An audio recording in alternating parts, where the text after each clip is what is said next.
BSL, sain Cymraeg gyda is-deitlau cymorth.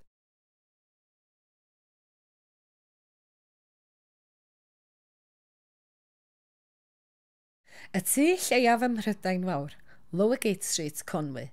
Peidiwch â cael eich twyllio gan ymddangosiad yr adeilad coch hwn. Chafodd o ddim ei adeiladu fel atyniad i dwristiaid, nac fel estyniad i dŷ mwy.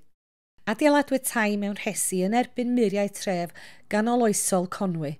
Adeiladwyd yn un rhes o ben gogleddol y stryd i'r llall o'r pen dyheol. Doedd y dwy res ddim yn cyrraedd ei gilydd ac yn y diwedd defnyddiwyd y bwlch rhyngddynt i greu cartref bach newydd, Coes Diesel. Roedd pobl yn byw yn y tŷ lleiaf tan y 15fed o Fai 1910. Cafodd ei achub pan welodd Roger Dawson, golygydd y Weekly News, ei botensial.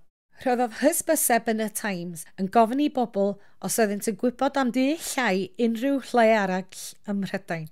Cafodd tai eraill ei mesur, ond nid oedd yr un yn llai na'r tŷ hwn yng Nghonwy, sydd wedi ymddangos yn y Guinness Book of World Records am sawl blwyddyn. Roedd y tŷ yn unwaith yn berchen i newyddiadurwraig wraig Margaret Williams a oedd yn aml yn cael tynnu ei llun tu allan i'r tŷ yn ei gwisg Gymreig. Bu farw yn 2015.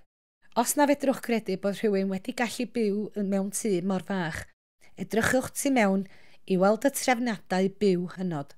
Byddwch wedi'ch synnu pan ddysgwch pwy oedd yn arfer byw yma.